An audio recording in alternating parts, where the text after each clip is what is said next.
Hi, everyone. This is Tracy Malone from narcissistabusesupport.com. I am a narcissist abuse coach, specializing in divorce after writing my book on the shelf over there, Divorcing Your Narcissist. You Can't Make This Shit Up.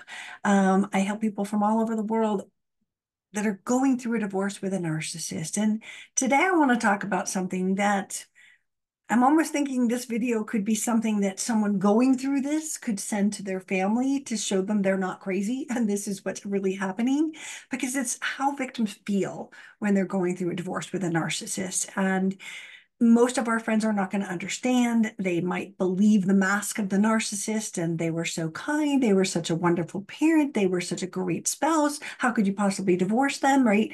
And you're facing that sort of the cognitive dissonance of what really happened versus what people that you know believe about what happened. And if you can understand that these things that I'm going to mention are the emotions that you might be going through, and everyone's going to go through different things. If you are the dumpy or the dumper, there's a huge difference. And I use that as, if it was your decision to get a divorce, you've probably been a little bit, a more advanced. You had time to prepare, you had time to think about it. It was your decision and you're a lot stronger.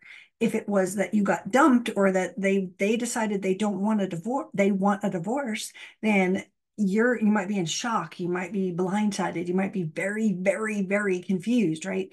So confusion is one of the things, and confusion comes from gaslighting. And as you know, gaslighting is a manipulative tactic that narcissists use to make us feel crazy, to make us think that what we saw, heard, or what we just saw wasn't real. And so they almost erase your entire marriage with the gaslighting and make you into a villain just because they've decided to have an affair and have a relationship with someone else and they don't want you anymore. Then suddenly they're gaslighting you all around that. And they're gaslighting in the courts that you were a bad parent, that you were the homeschooling parent that stayed home and took care of the kids and took them to soccer. And maybe you were even the soccer coach. But all of a sudden, the gaslighting is telling everyone around you that you are a horrible parent. And that is very distressing. And it's confusing. It's confusing when your friends believe the lies because it doesn't seem right. They've known you all along. Do they not remember that you were the Boy Scout leader or whatever it was? It's important for you to understand confusion and gaslighting are probably highest on the list because nothing is what you think it should be.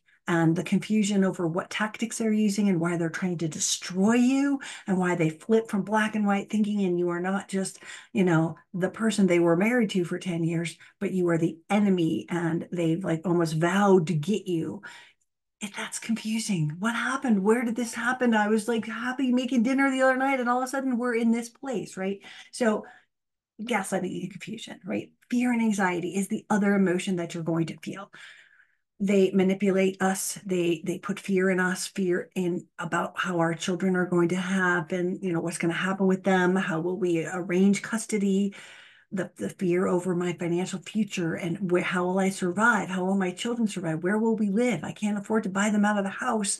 What will I do? There's so many factors that bring fear and anxiety, which is why you need some good counseling. You need someone that's going to help you not let the fear, consume your brain. Because if it does, which is the narcissist's goal, when the fear consumes your brain, you're unable to fight. It's like taking a soldier and just like, nope, sorry, you don't have any strength because we put you down and we put this fear in you and you freeze, right? So expect that. The other thing that is a common kind of thing is guilt or self-blame. Narcissists are skilled at blaming others, and they're going to put this self-doubt in you by making you feel guilty. This is you're breaking up our family. You're the abusive one. You've always been, manipulating and controlling, and all of this stuff is going to make you feel bad. They'll take a nugget of truth and amplify it into something that will make you feel guilt, right? Self-blame is I should have done this, I could have done that, I could have done that. The truth is, guys and girls, if you're taking self-blame for this, there's nothing you could have done. A narcissist is a narcissist. And when they're done with their supply, they are done. Doesn't matter how many years you were married, they found a new supply and they don't need you anymore. So self-blame is, again, something that the narcissist wants you to do. And when you're self-blaming, you're not fighting, you're not believing in the damage that's being done. You're taking it, as you have in the entire relationship. You've taken that responsibility on. It's not yours to hold. The other part that people are going to feel is isolation. If you have a narcissist, they have probably isolated you from your friends and your family. Often they turn your entire family against you. They'll turn neighbors against you. They'll turn coworkers against you. And they will take away the support system that you need to get through this divorce. Again, isolation is a key for them to control you. So you're going to feel that emotion of isolation, and it's important for you to find people that haven't drank the Kool-Aid and are, willing to be your friend or willing to be there. Find them if you can. And if your family is being turned against you, doesn't mean they're not coming back. It means don't associate with them right now. Do not trust a family member who has drank the narcissist Kool-Aid, because you just don't want to, have one less family member and I'll be even more isolated. If they've drank the Kool-Aid, they can't be trusted. You have to promise yourself not to see them. In my own divorce, my sister was turned against me and she promised my ex-husband to testify against me in the trial for money. Can't make that shit up, right? But again, isolation is, I got no friends, I got no family, and I'm here all alone. Get some help. Don't be isolated. Get some help. I've got a Facebook group. There's a million of them out there. Get some support from people who understand and feel less isolated. Let's see, what else are we going to feel? I think we're going to go through the anger and resentment of what's going on. You might get angry at yourself. You might get angry because you stayed. You might be angry at yourself because A, B, and C. The narcissist wants you to get angry because then the prophecy comes true. You see, the smear campaigns that they've been telling you, everyone, is how angry you are. And here they've pushed all your buttons, made you angry, reactive abuse, and boom, you're blamed. Yikes. So again, learning the skills to let go of the anger. Sometimes anger helps us. It's not an unhealthy emotion. We just have to learn to manage it and let it, instead of it managing us. And I think the last thing I want to talk about that you're going to feel is this financial exploitation, right? They are so manipulative and financially controlling. And if they were the ones that had access to the money, to the retirement, to anything, they are going to exploit it. They are going to take that power away from you so that, again, you are weaker, you don't fight.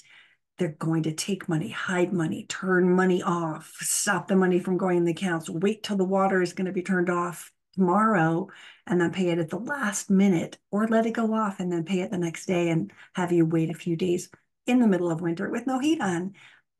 These things are exploitation. These things are going to be frustrating. They are going to be confusing, and it's going to bring you so much pain.